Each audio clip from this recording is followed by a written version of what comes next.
Good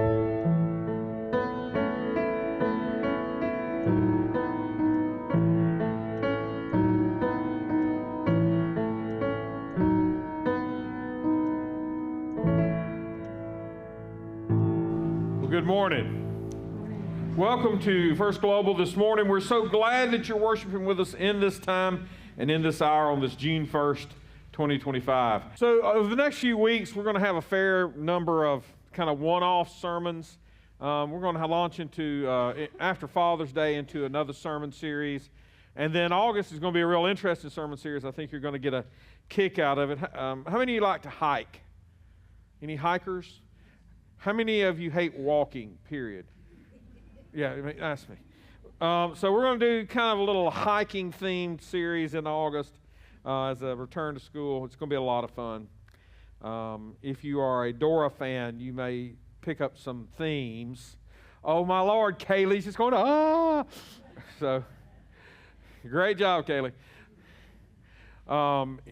In case you don't know it, Kayla got to compete this week in the State Bandmasters Association Clinic. And got third chair. That means you're the third best flute player in the state of Mississippi.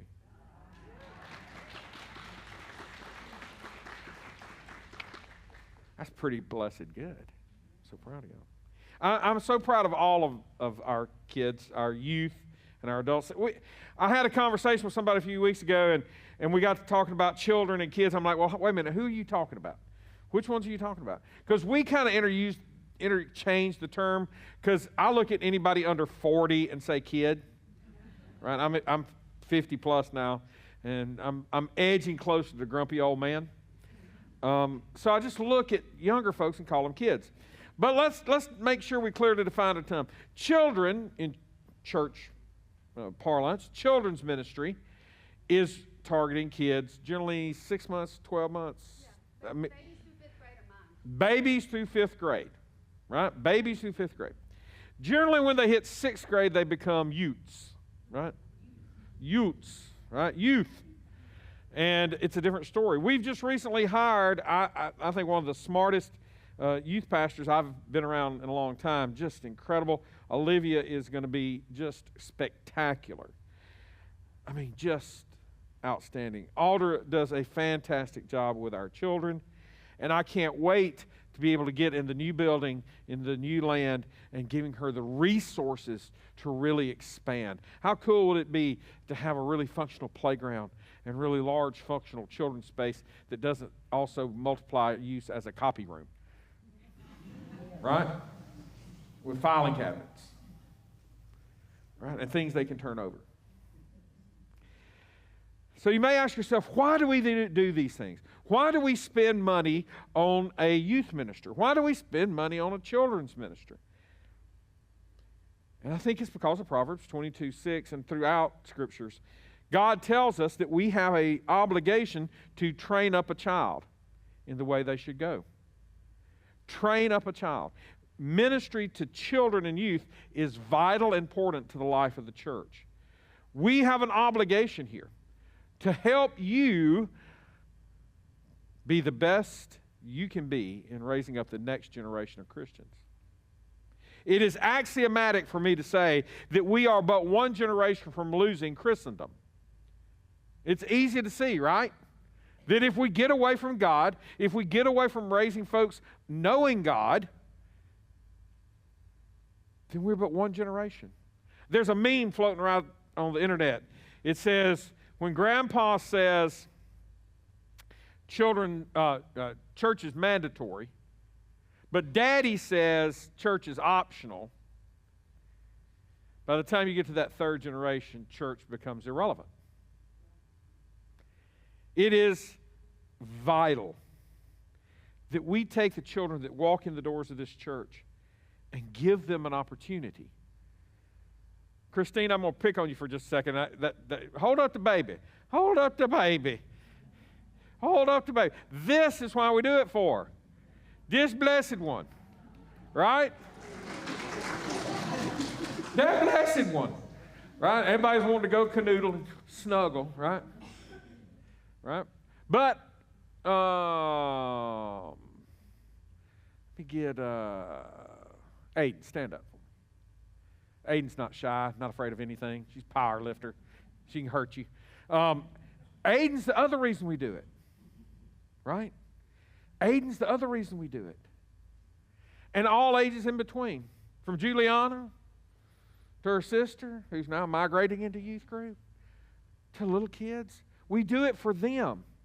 We do it so that they have a foundation. I want you to pause for a minute and think about a Sunday school teacher you had as a child that made a difference. I had two, Martha Parker and Mr. Wildman. They both made a huge impact. Martha taught me stories as I was growing up. Every Sunday in Sunday school, every Sunday night she had something for the youth. Made us do plays until we were in our 20s. I mean, seriously, 20s children's program, yes, all the way through.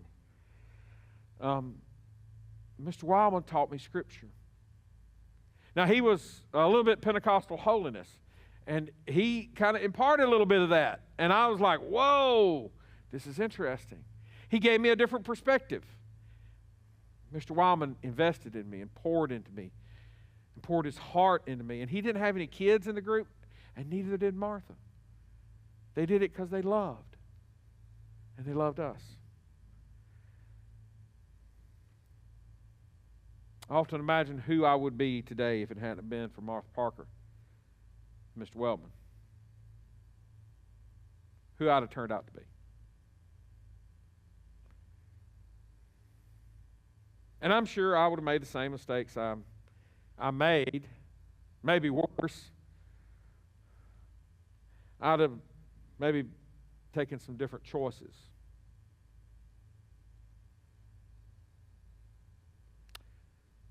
I don't know. Maybe I'd have ended up right here. Who knows? My parents did the best they could. As parents, we do. But we struggle because we need support. And you can do the best job ever. You can bend over backwards. You can do everything you can. And your child still needs more because they need that connection outside of just you. Now, don't get me wrong. The most vital and most important and the most powerful influence on a child's upbringing into the faith is the parents. All right. I need 1, 2, 3, 4, 5, 6, 7,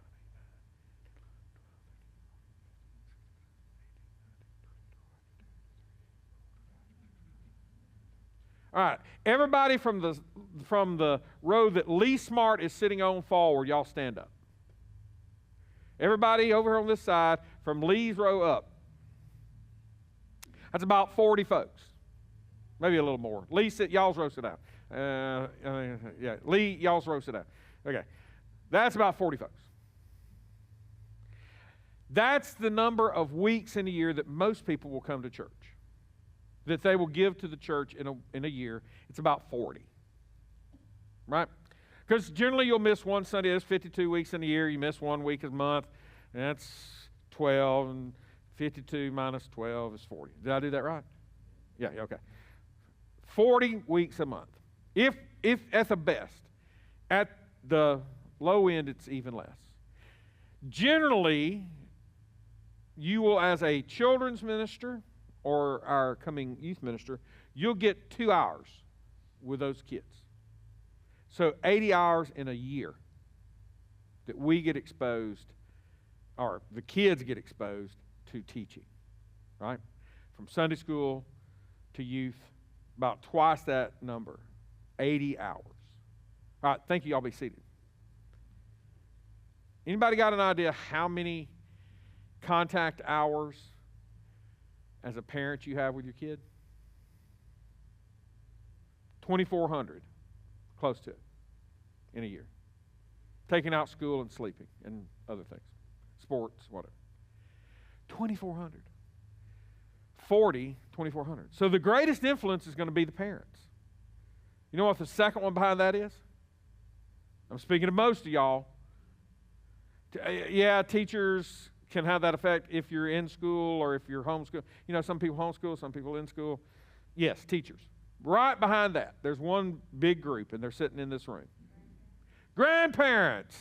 If you're a grandparent, stand up, please. Or raise your hand, yes. If you have ambulatory issues, raise your hand. Thank you. Now you can be seated. Grandparents, I'm speaking to you right here. You're the second greatest influence. Why? Because you get to see your kids, your children's children, or children's children's children's children's children.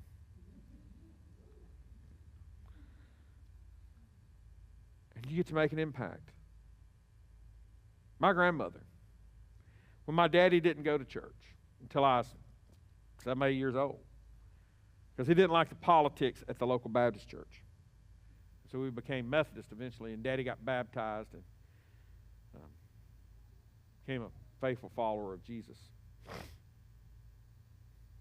But in my youngest days, it was my mama that wagged me to church, and yes, wagged.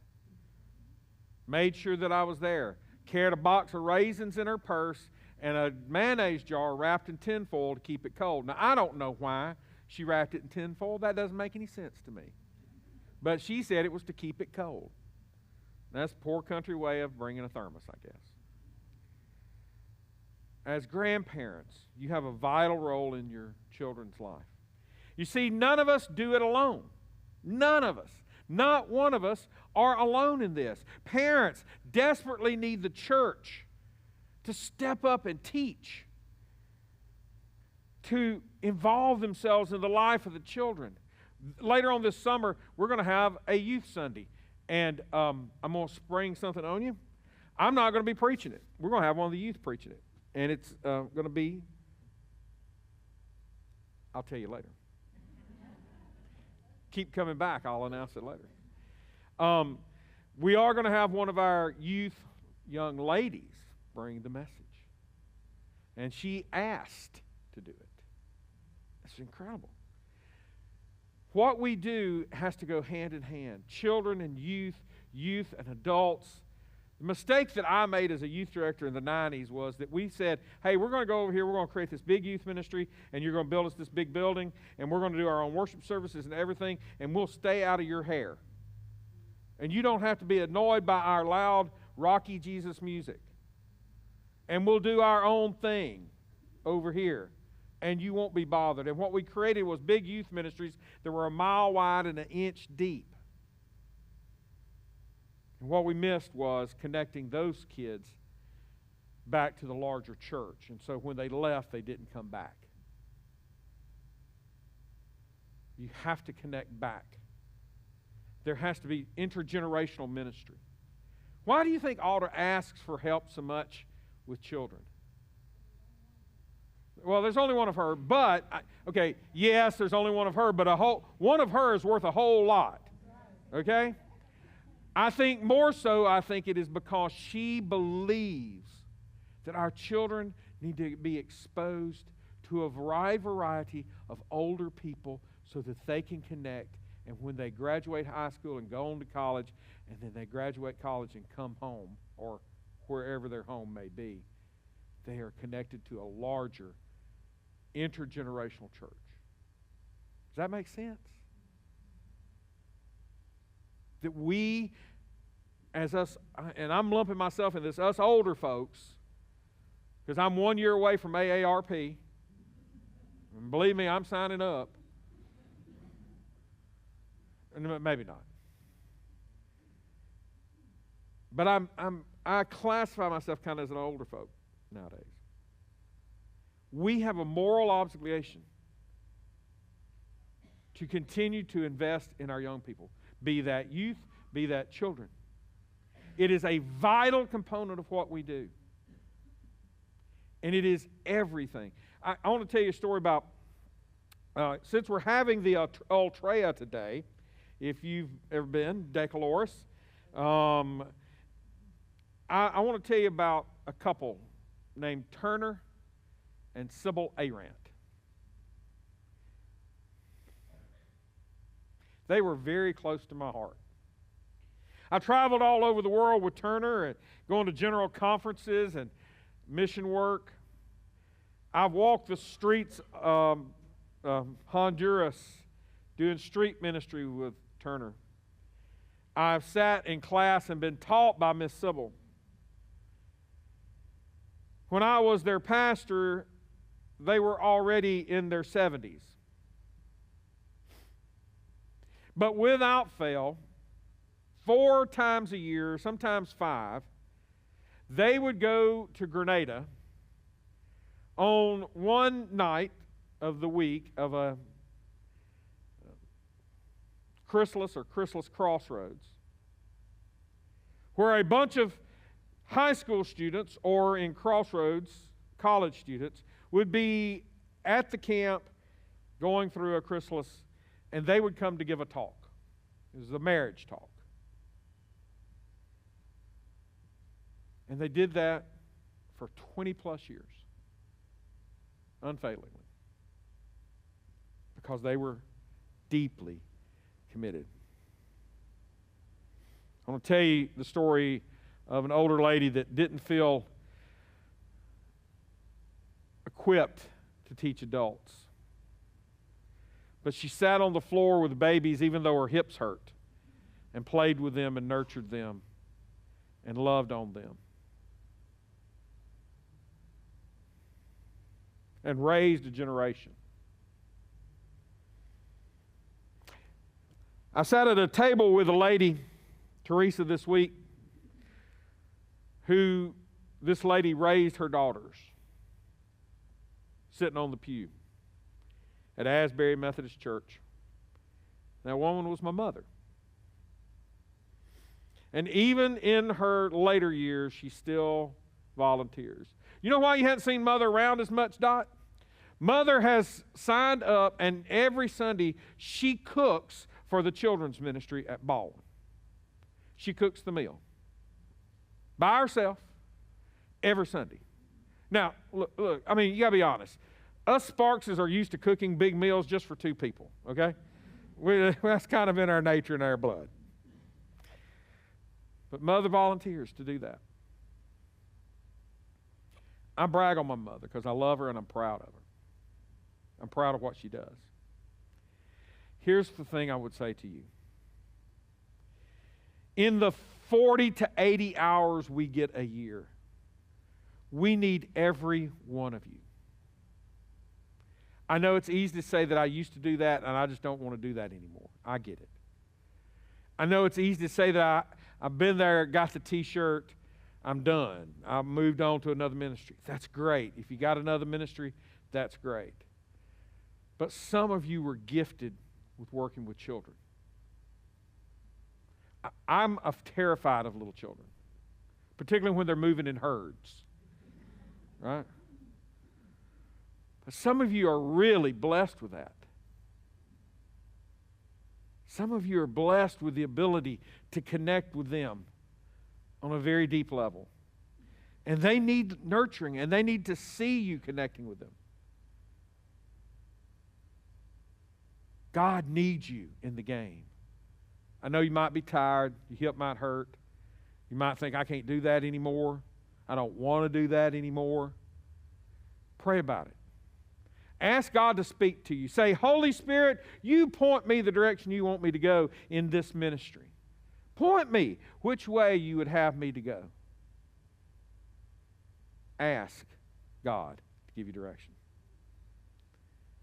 Because my guess is that in the days and weeks to come, particularly over the next couple of years, when we get ready to move into the building, and particularly when we move into this new building, I think God is going to raise up an incredible large number of children that we've got to be ready for. We've got to be trained and prepared for. We've got to know what we're doing, and we've got to have a powerhouse team to do it.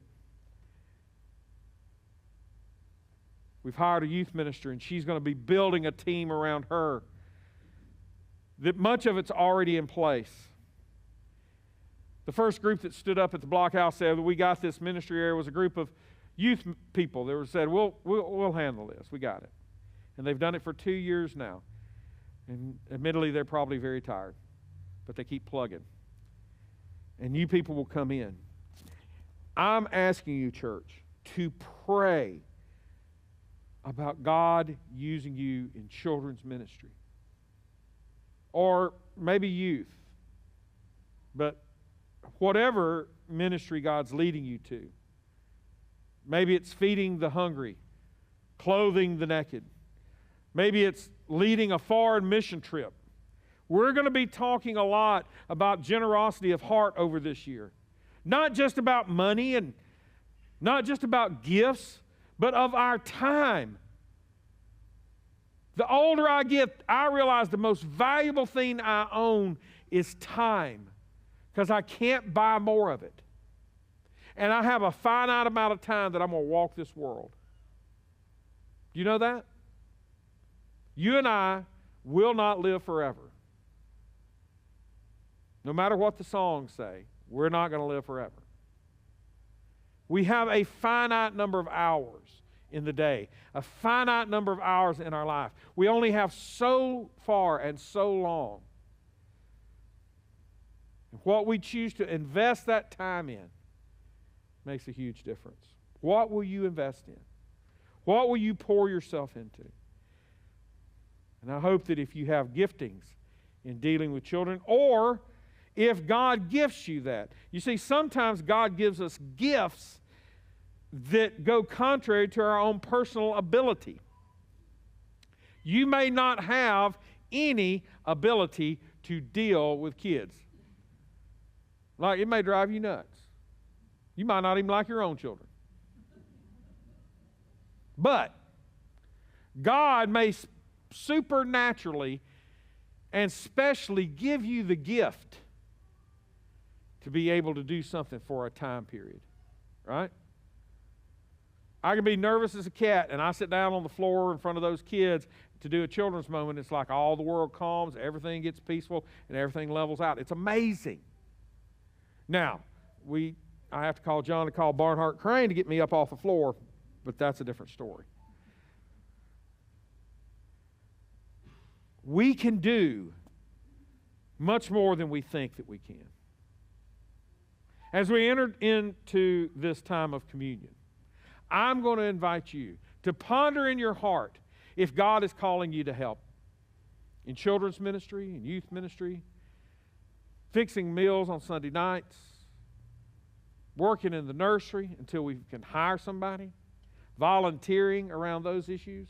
Although I will say that some of our youth group girls might elbow you out of the way to get to the nursery to rock a baby, because they sure do love it, which I'm grateful for. Ask God what He's calling you to. And if you have a gifting in that area, we need you. God needs you. And our blessed little babies need you. Amen?